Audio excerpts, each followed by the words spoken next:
So here's what has happened. The big news coming in. Canadian Prime Minister Justin Trudeau and at this point, Prime Minister of the United Kingdom, Keir Starmer. The statement that has come in from them discussed recent developments related to alleged involvement of Indian agents linked behind Nijjar killing. Remember that Harjeet Singh Nijjar has been a designated terrorist and a criminal gangster by India. And India, in fact, was constantly sending out feelers, dossiers, disclaimers to let Canada know how their soil is being misused by the Khalistan extremists. Very interesting statement, however, coming in from the United Kingdom, also as such a joint statement where the PM of the UK, Keir Starmer, and also Justin Trudeau, the Canadian Prime Minister, to say, we discussed recent developments related to alleged involvement of Indian agents linked behind Nijjar killing. Remember that this is big news because this isn't about some ordinary civilian. It's literally about a gangster and a criminal. Joining me now, Shashank Mattu, my colleague, for the latest on that. Shashank, tell me more about this. How did UK get into this? What is the statement saying? What do we infer from this?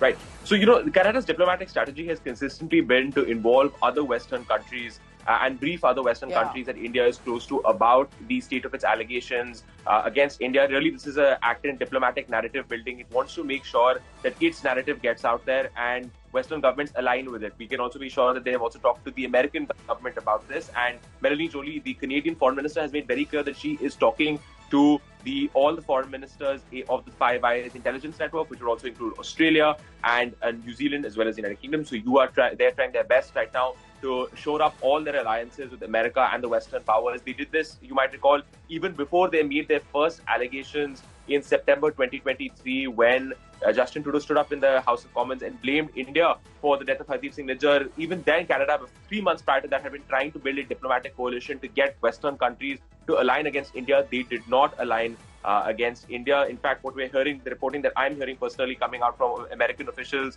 is that, look, Canada's business with India. We have our own investigations with India. We're going to work on that. But what happens between India and Canada is a bilateral issue. There may be some expressions of concern, some expressions of could you please cooperate with the Canadians and play nice with them. But beyond that, you're not really going to see anything in terms of diplomatic alignment against India. All right, Shashank, keep tracking the latest. Thank you very much for now. That's a very interesting perspective, basically dragging in the Western nations, allies for Canada, to put out a message. But is that making matters worse? In case you missed, here's what happened. There's been a complete breakdown of India-Canada ties in the past 12 hours. It started with Canadian Prime Minister Justin Trudeau again making serious allegations, not in private, in public, on a public domain against India. Remember, this is unprecedented if only there are these enemy nations. However, Canada and India have had a fairly diplomatic, friendly relationship over the past few decades. And yet, Canadian Prime Minister maintains that Indian agents or India and its diplomats are persons of interest in Nijjar's killing.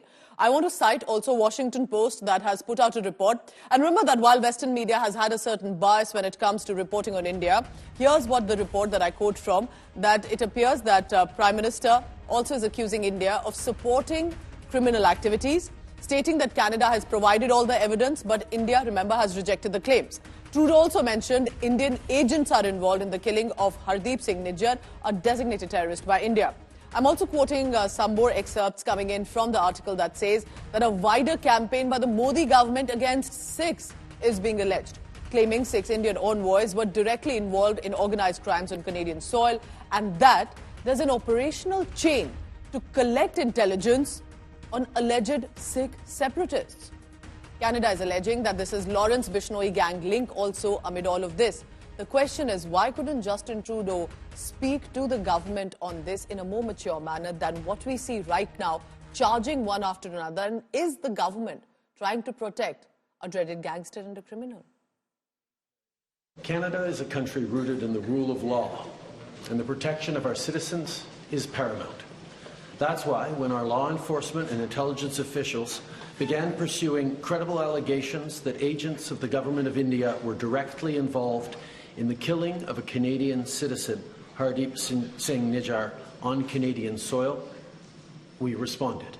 While attempts have been made by the RCMP and national security officials to work with the Government of India and Indian law enforcement counterparts on this matter, they have been repeatedly refused. This is why, this weekend, Canadian officials took an extraordinary step. They met with Indian officials to share RCMP evidence which concluded 6 agents of the Government of India are persons of interest in criminal activities. And despite repeated requests to the Government of India, it has decided not to cooperate. It is targeting the South Asian community, but what we've seen is there's specific targeting of pro-Khalistan elements in Canada, or members of the pro-Khalistan movement. Just in order to preserve the integrity of the investigations that are being conducted by our police of jurisdiction partners, I won't be providing any further details in regards to the specificity of those investigations. But what we've seen is from an RCMP perspective, is the use of organized crime elements. And I will say and it's been publicly attributed and claimed by one organized crime group in particular, which is the Bishnoi group.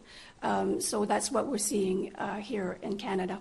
And we believe that that group is connected to agents of the Government of India.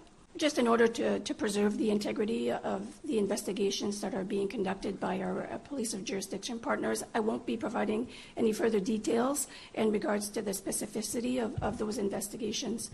But what we've seen is from an RCMP perspective, is the use of organized crime elements. And I will say and it's been publicly attributed and claimed by one organized crime group in particular, which is the Bishnoi group. So that's what we're seeing here in Canada. And we believe that that group is connected to agents of the Government of India.